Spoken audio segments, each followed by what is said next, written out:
அனைவருக்கும் வணக்கம். நாம பொதுவா ஒரு டெக்ஸ்ட்டை வந்து நம்ம தமிழ்ல இருக்குன்னா, அது இங்கிலீஷ்ல மாத்துறதுக்கு translate.google.com பயன்படுத்தி நம்ம என்ன செஞ்சுக்கிடுவோம், மாத்திருவோம். அதே இது ஒரு எக்ஸல் வந்து பல்கா ஒரு தமிழ் டேட்டா இருக்குது, அதை நான் இங்கிலீஷில் மாற்றுறது எப்படி அப்படிங்கிறதுன்னு பார்க்க போகிறோம். ஸோ முதல்ல நீங்கள் என்ன பண்ணணும், translate.google.com அப்படிங்கிற வெப்சைட்டுக்கு முதல்ல போயிட்டு போட்டிங்கன்னா மொத்தம் 3 ஆப்ஷன் இருக்கும். டெக்ஸ்ட், டாக்குமெண்ட்ஸ் அண்ட் வெப்சைட்ஸ் அப்படின்னு சொல்லிட்டு 3 ஆப்ஷன்ஸ் இருக்குது.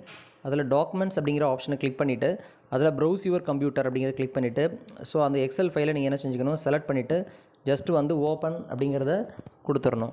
ஸோ கொடுத்துட்டு இந்த சைடு தமிழ் அப்படின்னு செலக்ட் பண்ணிக்கோங்க, இந்த பக்கம் இங்கிலீஷை செலக்ட் பண்ணிக்கோங்க. செலக்ட் பண்ணிவிட்டு ஜஸ்ட்டு ட்ரான்ஸ்லேட் அப்படின்னு கொடுத்தீங்கனாலே ஆட்டோமேட்டிக்காக என்ன பண்ணிவிடும்னா உங்களுக்கு அந்த இன்னொரு ஃபைல் வந்து க்ரியேட் ஆகும். அந்த க்ரியேட் ஆகி அதில் வந்து தமிழ் கண்டென்ட் எல்லாமே இங்கிலீஷாக மாறிடும்.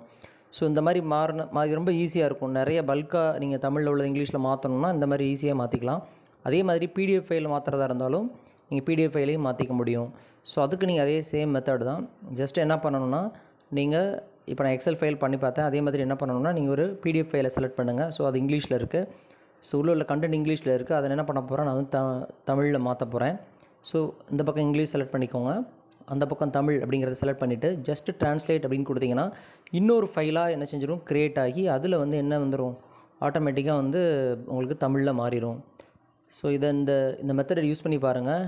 ஸோ உங்களுக்கு எளிமையாக இருக்கும். நன்றி, வணக்கம்.